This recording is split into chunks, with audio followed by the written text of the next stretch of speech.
अवधूत चिंतन श्री गुरुदेव दत्त। हा मंत्र ऐकणाऱ्या मनुष्याचे आयुष्य कधीही उद्ध्वस्त होणार नाही। ज्यांनी तुमचे आयुष्य बर्बाद केले, ज्यांनी तुम्हाला क्षणोक्षणी अपमान करून दूर केले, त्यांना त्यांच्या कर्माची फिळे नक्कीच मिळतील। त्यामुळे आजचा हा मंत्र अर्धवट सोडू नका। हा मंत्र 3 मिनिटात तुमच्या नशिबाचे दारे बदलू शकतो किंवा फासे बदलू शकतो। समृद्धीचा वर्षाव करून या भागातील सर्व दुःख संकटे नाहीसे करू शकतो। आता तुम्ही ठरवा, हा मंत्र शेवटपर्यंत ऐकायचा की अर्ध्यावट सोडून जायचा। आज जो कोणी हा मंत्र एकाग्रतेने निस्वार्थपणे ऐकेल, त्याच्या मनातील भीती, संभ्रम आणि अपराध दोष दूर होऊ लागतील। या मंत्राच्या प्रभावामुळे माता लक्ष्मी दोन्ही हात वरती करून धनाचा वर्षाव करेल। यानंतर गरिबी तुम्हाला स्पर्शही करणार नाही, तुम्हाला मागायला काहीच उरणार नाही। या मंत्राच्या प्रभावाने घरावर येणारं मोठं संकट टळलं जाईल। ज्या लोकांनी तुम्हाला फसवले, रडवलं, देव त्यांनाही चांगलाच धडा शिकवेल। आज तुम्ही बोलाल ती इच्छा पूर्ण होईल। होय भक्तांनो, 20 मिनिटे हा मंत्र ऐकून तर पहा आणि तुम्हाला खुशखबर मिळाली नाही तर सांगा। तुम्हाला हवी असणारी गोड बातमी आज तुम्हाला मिळेल। काळजी करणं सोडून द्या, रडणं सोडून द्या, तुमच्या आयुष्यातील भोग संपून जातील। दत्तगुरू महाराज आयुष्यभर संकट येऊ देणार नाही। तुमच्या पाठीमागे लागलेली पनौती कायमची निघून जाईल। या सर्व गोष्टी सातत्याने उतरवायच्या असतील तर आजचा हा मंत्र आवर्जून ऐका। हा फक्त 20 मिनिटे किंवा त्याहून जास्त हा मंत्र तुम्ही ऐकला तर तुम्हाला नक्कीच त्याचा फायदा होईल। प्रिय भक्तांनो, दत्तगुरूंच्या आशीर्वादावर तुमचा विश्वास आहे ना? मग कमेंट बॉक्समध्ये अवधूत चिंतन श्री गुरुदेव दत्त असे टाईप करा। या मंत्राची तुम्हाला गुरुवारपर्यंत प्रचिती येईल। प्रिय भक्तांनो, तुमची वाईट वेळ आता नष्ट होणार आहे। तुमच्या दुःखाचा शेवटचा दिवस आज असणार आहे। या मंत्राच्या प्रभावाने तुमच्या आयुष्यात सुख समृद्धी येणार आहे। जास्तीत जास्त वेळ हा मंत्र तुमच्या मोबाईलवरती चालू ठेवा आणि मग बघा तुमच्या आयुष्यात कसा चमत्कार होतो। प्रिय भक्तांनो, तुम्हाला जर असेच मंत्रजप ऐकायला आवडत असतील तर आत्ताच आपल्या चॅनेलला सबस्क्राईब करा आणि व्हिडिओला शेअर करा। चला तर प्रिय भक्तांनो, आजच्या या मंत्रजपाला सुरुवात करूया। ओम श्री गुरु दत्तात्रयाय धनसंपत्ती प्रदाय नमः। ओम श्री गुरु दत्तात्रयाय धनसंपत्ती प्रदाय नमः। ओम श्री गुरु दत्तात्रयाय धनसंपत्ती प्रदाय नमः। ओम श्री गुरु दत्तात्रयाय धनसंपत्ती प्रदाय नमः। ओम श्री गुरु दत्तात्रयाय धनसंपत्ती प्रदाय नमः। ओम श्री गुरु दत्तात्रयाय धनसंपत्ती प्रदाय नमः। ओम श्री गुरु दत्तात्रयाय धनसंपत्ती प्रदाय नमः। ओम श्री गुरु दत्तात्रयाय धनसंपत्ती प्रदाय नमः। ओम श्री गुरु दत्तात्रयाय धनसंपत्ती प्रदाय नमः। ओम श्री गुरु दत्तात्रयाय धनसंपत्ती प्रदाय नमः। ओम श्री गुरु दत्तात्रयाय धनसंपत्ती प्रदाय नमः। ओम श्री गुरु दत्तात्रयाय धनसंपत्ती प्रदाय नमः। ओम श्री गुरु दत्तात्रयाय धनसंपत्ती प्रदाय नमः। ओम श्री गुरु दत्तात्रयाय धनसंपत्ती प्रदाय नमः। ओम श्री गुरु दत्तात्रयाय धनसंपत्ती प्रदाय नमः। ओम श्री गुरु दत्तात्रयाय धनसंपत्ती प्रदाय नमः। ओम श्री गुरु दत्तात्रयाय धनसंपत्ती प्रदाय नमः। ओम श्री गुरु दत्तात्रयाय धनसंपत्ती प्रदाय नमः। ओम श्री गुरुदत्तात्रयाय धनसंपत्तिप्रदाय नमः। ओम श्री गुरुदत्तात्रयाय धनसंपत्तिप्रदाय नमः। ओम श्री गुरुदत्तात्रयाय धनसंपत्तिप्रदाय नमः। ओम श्री गुरुदत्तात्रयाय धनसंपत्तिप्रदाय नमः। ओम श्री गुरुदत्तात्रयाय धनसंपत्तिप्रदाय नमः। ओम श्री गुरुदत्तात्रयाय धनसंपत्तिप्रदाय नमः। ओम श्री गुरुदत्तात्रयाय धनसंपत्तिप्रदाय नमः। ओम श्री गुरुदत्तात्रयाय धनसंपत्तिप्रदाय नमः। ओम श्री गुरुदत्तात्रयाय धनसंपत्तिप्रदाय नमः। ओम श्री गुरुदत्तात्रयाय धनसंपत्तिप्रदाय नमः। ओम श्री गुरुदत्तात्रयाय धनसंपत्तिप्रदाय नमः। ओम श्री गुरुदत्तात्रयाय धनसंपत्तिप्रदाय नमः। ओम श्री गुरुदत्तात्रयाय धनसंपत्तिप्रदाय नमः। ओम श्री गुरुदत्तात्रयाय धनसंपत्तिप्रदाय नमः। ओम श्री गुरुदत्तात्रयाय धनसंपत्तिप्रदाय नमः। ओम श्री गुरुदत्तात्रयाय धनसंपत्तिप्रदाय नमः। ओम श्री गुरुदत्तात्रयाय धनसंपत्तिप्रदाय नमः। ओम श्री गुरुदत्तात्रयाय धनसंपत्तिप्रदाय नमः। ओम श्री गुरुदत्तात्रयाय धनसंपत्तिप्रदाय नमः। ओम श्री गुरुदत्तात्रयाय धनसंपत्तिप्रदाय नमः।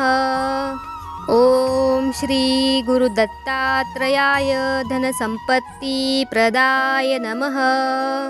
ओम श्री गुरुदत्तात्रयाय धनसंपत्तिप्रदाय नमः। ओम श्री गुरुदत्तात्रयाय धनसंपत्तिप्रदाय नमः। ओम श्री गुरुदत्तात्रयाय धनसंपत्तिप्रदाय नमः। ओम श्री गुरुदत्तात्रयाय धनसंपत्तिप्रदाय नमः। ओम श्री गुरुदत्तात्रयाय धनसंपत्तिप्रदाय नमः। ओम श्री गुरुदत्तात्रयाय धनसंपत्तिप्रदाय नमः। ओम श्री गुरुदत्तात्रयाय धनसंपत्तिप्रदाय नमः। ओम श्री गुरुदत्तात्रयाय धनसंपत्तिप्रदाय नमः। ओम श्री गुरुदत्तात्रयाय धनसंपत्तिप्रदाय नमः। ओम श्री गुरुदत्तात्रयाय धनसंपत्तिप्रदाय नमः। ओम श्री गुरुदत्तात्रयाय धनसंपत्तिप्रदाय नमः। ओम श्री गुरुदत्तात्रयाय धनसंपत्तिप्रदाय नमः। ओम श्री गुरुदत्तात्रयाय धनसंपत्तिप्रदाय नमः। ओम श्री गुरुदत्तात्रयाय धनसंपत्तिप्रदाय नमः। ओम श्री गुरुदत्तात्रयाय धनसंपत्तिप्रदाय नमः। ओम श्री गुरुदत्तात्रयाय धनसंपत्तिप्रदाय नमः।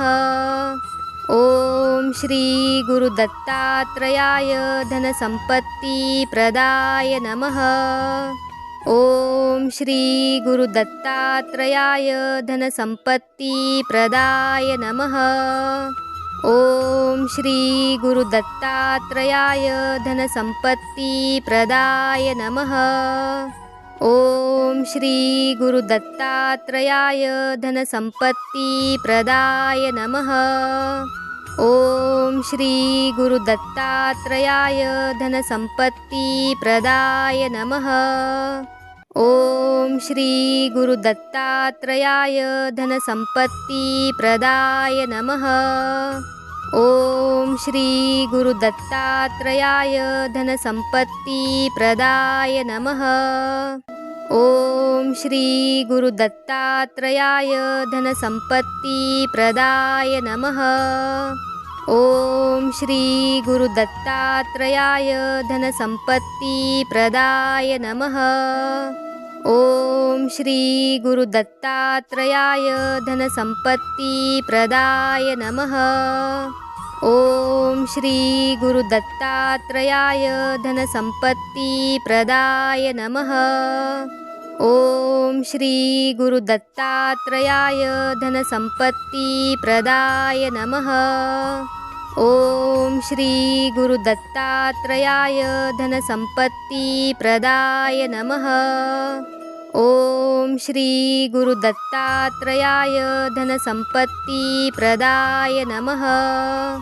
ओम श्री गुरु दत्तात्रेयाय धनसंपत्तिप्रदाय नमः। ओम श्री गुरु दत्तात्रेयाय धनसंपत्तिप्रदाय नमः। ओम श्री गुरु दत्तात्रेयाय धनसंपत्तिप्रदाय नमः। ओम श्री गुरु दत्तात्रेयाय धनसंपत्तिप्रदाय नमः। ओम श्री गुरु दत्तात्रेयाय धनसंपत्तिप्रदाय नमः। ओम श्री गुरु दत्तात्रेयाय धनसंपत्तिप्रदाय नमः। ओम श्री गुरु दत्तात्रेयाय धनसंपत्तिप्रदाय नमः। ओम श्री गुरु दत्तात्रेयाय धनसंपत्तिप्रदाय नमः। ओम श्री गुरु दत्तात्रेयाय धनसंपत्तिप्रदाय नमः। ओम श्री गुरु दत्तात्रेयाय धनसंपत्तिप्रदाय नमः। ओम श्री गुरु दत्तात्रेयाय धनसंपत्तिप्रदाय नमः। ओम श्री गुरु दत्तात्रेयाय धनसंपत्तिप्रदाय नमः।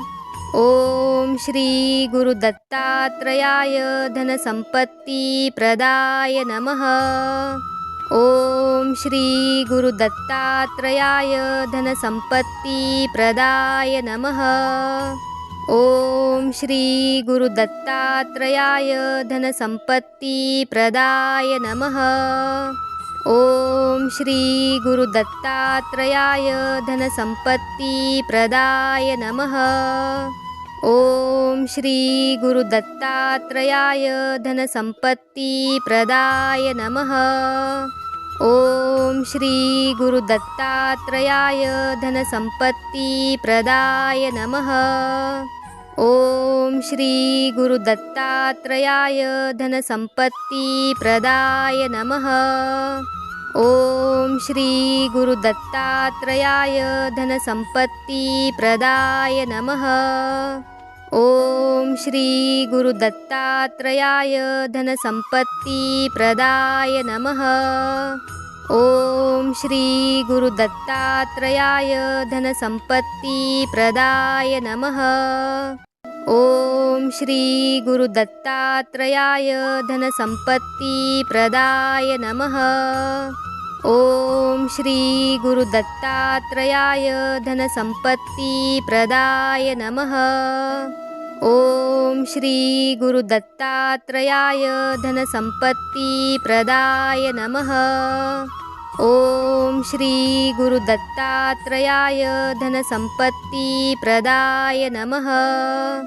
ओम श्री गुरु दत्तात्रेयाय धनसंपत्तिप्रदाय नमः। ओम श्री गुरुदत्तात्रयाय धनसंपत्तिप्रदाय नमः। ओम श्री गुरुदत्तात्रयाय धनसंपत्तिप्रदाय नमः। ओम श्री गुरुदत्तात्रयाय धनसंपत्तिप्रदाय नमः। ओम श्री गुरुदत्तात्रयाय धनसंपत्तिप्रदाय नमः। ओम श्री गुरुदत्तात्रयाय धनसंपत्तिप्रदाय नमः।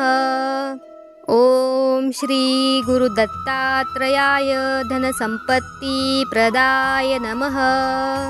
ओम श्री गुरुदत्तात्रयाय धनसंपत्तिप्रदाय नमः। ओम श्री गुरुदत्तात्रयाय धनसंपत्तिप्रदाय नमः। ओम श्री गुरुदत्तात्रयाय धनसंपत्तिप्रदाय नमः। ओम श्री गुरुदत्तात्रयाय धनसंपत्तिप्रदाय नमः। ओम श्री गुरुदत्तात्रयाय धनसंपत्तिप्रदाय नमः। ओम श्री गुरुदत्तात्रयाय धनसंपत्तिप्रदाय नमः। ओम श्री गुरुदत्तात्रयाय धनसंपत्तिप्रदाय नमः। ओम श्री गुरुदत्तात्रयाय धनसंपत्तिप्रदाय नमः। ओम श्री गुरुदत्तात्रयाय धनसंपत्तिप्रदाय नमः। ओम श्री गुरुदत्तात्रयाय धनसंपत्तिप्रदाय नमः। ओम श्री गुरुदत्तात्रयाय धनसंपत्तिप्रदाय नमः। ओम श्री गुरुदत्तात्रयाय धनसंपत्तिप्रदाय नमः। ओम श्री गुरुदत्तात्रयाय धनसंपत्तिप्रदाय नमः। ओम श्री गुरुदत्तात्रयाय धनसंपत्तिप्रदाय नमः। ओम श्री गुरुदत्तात्रयाय धनसंपत्तिप्रदाय नमः। ओम श्री गुरुदत्तात्रयाय धनसंपत्तिप्रदाय नमः। ओम श्री गुरुदत्तात्रयाय धनसंपत्तिप्रदाय नमः। ओम श्री गुरुदत्तात्रयाय धनसंपत्तिप्रदाय नमः। ओम श्री गुरुदत्तात्रयाय धनसंपत्तिप्रदाय नमः। ओम श्री गुरुदत्तात्रयाय धनसंपत्तिप्रदाय नमः। ओम श्री गुरुदत्तात्रयाय धनसंपत्तिप्रदाय नमः। ओम श्री गुरुदत्तात्रयाय धनसंपत्तिप्रदाय नमः। ओम श्री गुरुदत्तात्रयाय धनसंपत्तिप्रदाय नमः। ओम श्री गुरुदत्तात्रयाय धनसंपत्तिप्रदाय नमः। ओम श्री गुरुदत्तात्रयाय धनसंपत्तिप्रदाय नमः। ओम श्री गुरुदत्तात्रयाय धनसंपत्तिप्रदाय नमः। ओम श्री गुरुदत्तात्रयाय धनसंपत्तिप्रदाय नमः। ओम श्री गुरुदत्तात्रयाय धनसंपत्तिप्रदाय नमः। ओम श्री गुरुदत्तात्रयाय धनसंपत्तिप्रदाय नमः। ओम श्री गुरुदत्तात्रयाय धनसंपत्तिप्रदाय नमः। ओम श्री गुरुदत्तात्रयाय धनसंपत्तिप्रदाय नमः। ओम श्री गुरुदत्तात्रयाय धनसंपत्तिप्रदाय नमः। ओम श्री गुरुदत्तात्रयाय धनसंपत्तिप्रदाय नमः। ओम श्री गुरुदत्तात्रयाय धनसंपत्तिप्रदाय नमः। ओम श्री गुरुदत्तात्रयाय धनसंपत्तिप्रदाय नमः। ओम श्री गुरुदत्तात्रयाय धनसंपत्तिप्रदाय नमः। ओम श्री गुरुदत्तात्रयाय धनसंपत्तिप्रदाय नमः। ओम श्री गुरुदत्तात्रयाय धनसंपत्तिप्रदाय नमः। ओम श्री गुरुदत्तात्रयाय धनसंपत्तिप्रदाय नमः। ओम श्री गुरुदत्तात्रयाय धनसंपत्तिप्रदाय नमः। ओम श्री गुरुदत्तात्रयाय धनसंपत्तिप्रदाय नमः। ओम श्री गुरुदत्तात्रयाय धनसंपत्तिप्रदाय नमः। ओम श्री गुरुदत्तात्रयाय धनसंपत्तिप्रदाय नमः। ओम श्री गुरुदत्तात्रयाय धनसंपत्तिप्रदाय नमः। ओम श्री गुरुदत्तात्रयाय धनसंपत्तिप्रदाय नमः। ओम श्री गुरुदत्तात्रयाय धनसंपत्तिप्रदाय नमः। ओम श्री गुरुदत्तात्रयाय धनसंपत्तिप्रदाय नमः। ओम श्री गुरुदत्तात्रयाय धनसंपत्तिप्रदाय नमः। ओम श्री गुरुदत्तात्रयाय धनसंपत्तिप्रदाय नमः। ओम श्री गुरुदत्तात्रयाय धनसंपत्तिप्रदाय नमः। ओम श्री गुरुदत्तात्रयाय धनसंपत्तिप्रदाय नमः। ओम श्री गुरुदत्तात्रयाय धनसंपत्तिप्रदाय नमः। ओम श्री गुरुदत्तात्रयाय धनसंपत्तिप्रदाय नमः।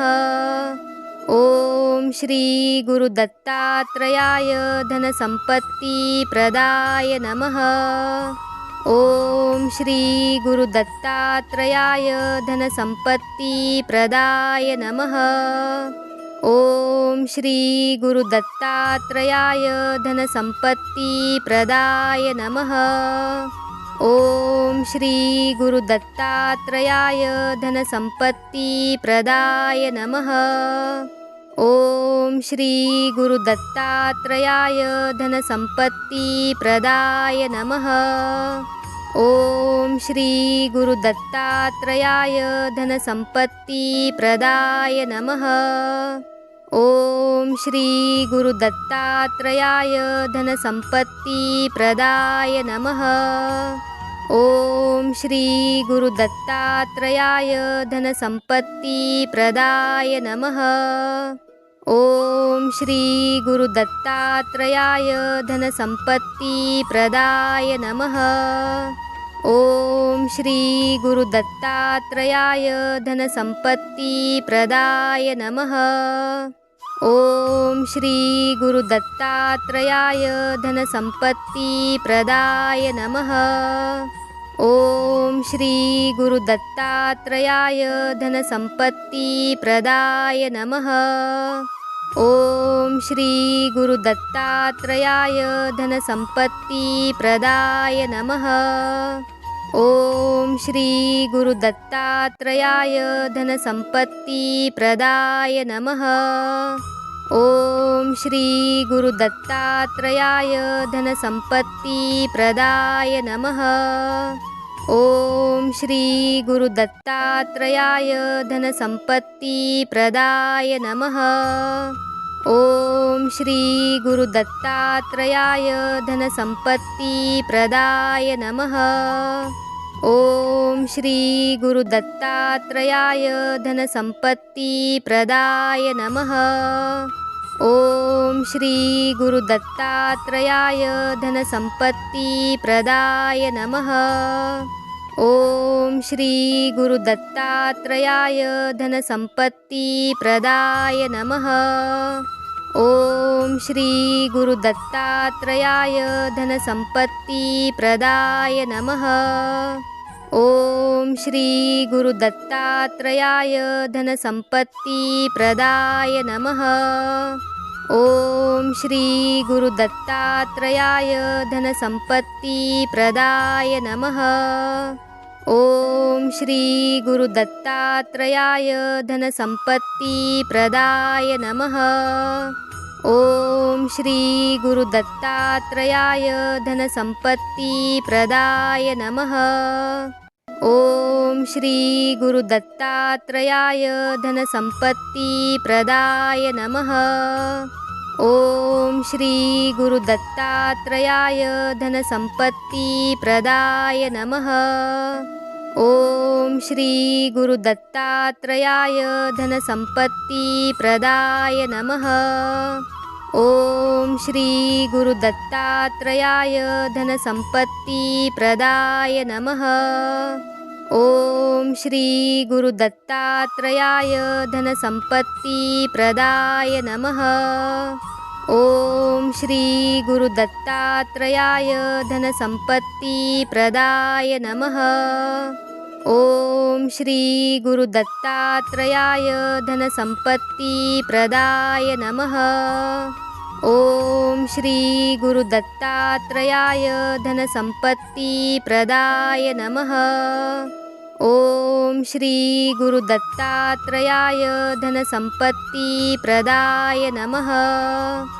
ओम श्री गुरु दत्तात्रेयाय धनसंपत्ति प्रदाय नमः।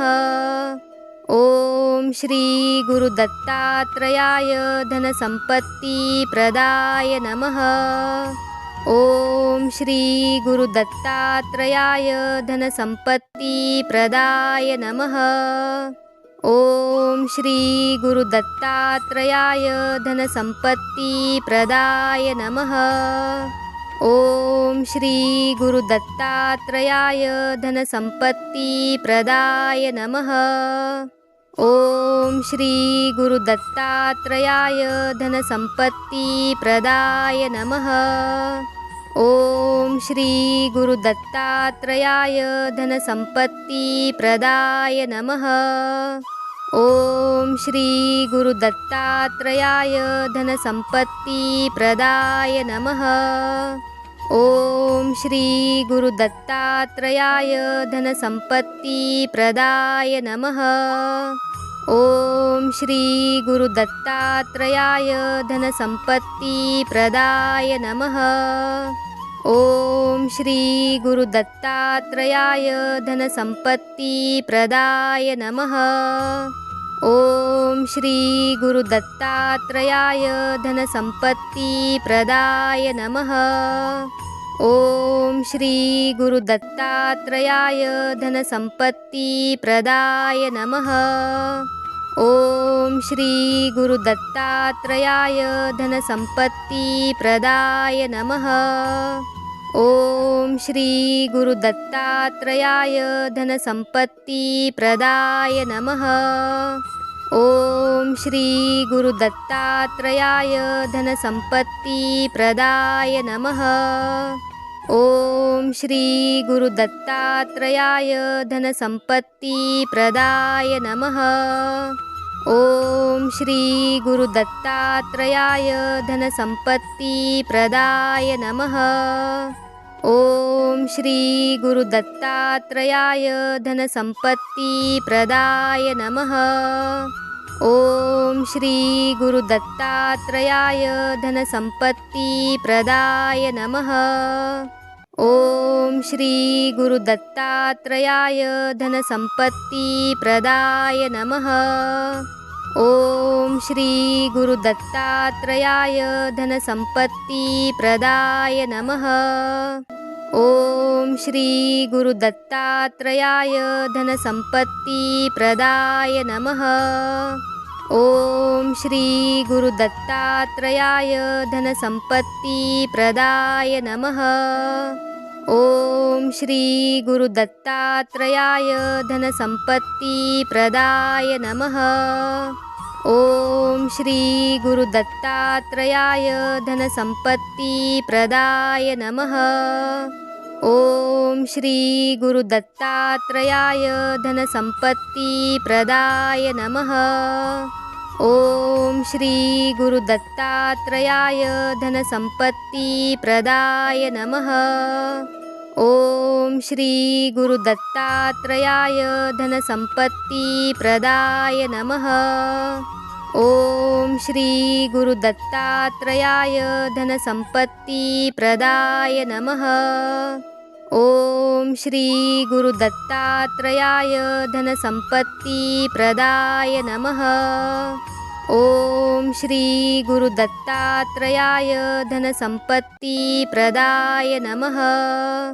ओम श्री गुरु दत्तात्रेयाय धनसंपत्तिप्रदाय नमः। ओम श्री गुरु दत्तात्रेयाय धनसंपत्तिप्रदाय नमः। ओम श्री गुरु दत्तात्रेयाय धनसंपत्तिप्रदाय नमः। ओम श्री गुरु दत्तात्रेयाय धनसंपत्तिप्रदाय नमः। ओम श्री गुरु दत्तात्रेयाय धनसंपत्तिप्रदाय नमः। ओम श्री गुरु दत्तात्रेयाय धनसंपत्तिप्रदाय नमः। ओम श्री गुरु दत्तात्रेयाय धनसंपत्तिप्रदाय नमः। ओम श्री गुरु दत्तात्रेयाय धनसंपत्तिप्रदाय नमः। ओम श्री गुरु दत्तात्रेयाय धनसंपत्तिप्रदाय नमः। ओम श्री गुरु दत्तात्रेयाय धनसंपत्तिप्रदाय नमः। ओम श्री गुरु दत्तात्रेयाय धनसंपत्तिप्रदाय नमः। ओम श्री गुरु दत्तात्रेयाय धनसंपत्तिप्रदाय नमः। ओम श्री गुरु दत्तात्रेयाय धनसंपत्तिप्रदाय नमः। ओम श्री गुरु दत्तात्रेयाय धनसंपत्तिप्रदाय नमः। ओम श्री गुरु दत्तात्रेयाय धनसंपत्तिप्रदाय नमः। ओम श्री गुरु दत्तात्रेयाय धनसंपत्तिप्रदाय नमः। ओम श्री गुरु दत्तात्रेयाय धनसंपत्तिप्रदाय नमः। ओम श्री गुरु दत्तात्रेयाय धनसंपत्तिप्रदाय नमः। ओम श्री गुरु दत्तात्रेयाय धनसंपत्तिप्रदाय नमः। ओम श्री गुरु दत्तात्रेयाय धनसंपत्तिप्रदाय नमः। ओम श्री गुरु दत्तात्रेयाय धनसंपत्तिप्रदाय नमः। ओम श्री गुरु दत्तात्रेयाय धनसंपत्तिप्रदाय नमः। ओम श्री गुरु दत्तात्रेयाय धनसंपत्तिप्रदाय नमः। ओम श्री गुरु दत्तात्रेयाय धनसंपत्तिप्रदाय नमः। ओम श्री गुरु दत्तात्रेयाय धनसंपत्तिप्रदाय नमः। ओम श्री गुरु दत्तात्रेयाय धनसंपत्तिप्रदाय नमः। ओम श्री गुरु दत्तात्रेयाय धनसंपत्तिप्रदाय नमः। ओम श्री गुरु दत्तात्रेयाय धनसंपत्तिप्रदाय नमः। ओम श्री गुरु दत्तात्रेयाय धनसंपत्तिप्रदाय नमः। ओम श्री गुरु दत्तात्रेयाय धनसंपत्तिप्रदाय नमः। ओम श्री गुरु दत्तात्रेयाय धनसंपत्तिप्रदाय नमः। ओम श्री गुरुदत्तात्रयाय धनसम्पत्तिप्रदाय नमः। ओम श्री गुरुदत्तात्रयाय धनसम्पत्तिप्रदाय नमः। ओम श्री गुरुदत्तात्रयाय धनसम्पत्तिप्रदाय नमः। ओम श्री गुरुदत्तात्रयाय धनसम्पत्तिप्रदाय नमः। ओम श्री गुरुदत्तात्रयाय धनसम्पत्तिप्रदाय नमः। ओम श्री गुरुदत्तात्रयाय धनसम्पत्तिप्रदाय नमः। ओम श्री गुरुदत्तात्रयाय धनसम्पत्तिप्रदाय नमः। ओम श्री गुरुदत्तात्रयाय धनसम्पत्तिप्रदाय नमः। ओम श्री गुरुदत्तात्रयाय धनसम्पत्तिप्रदाय नमः।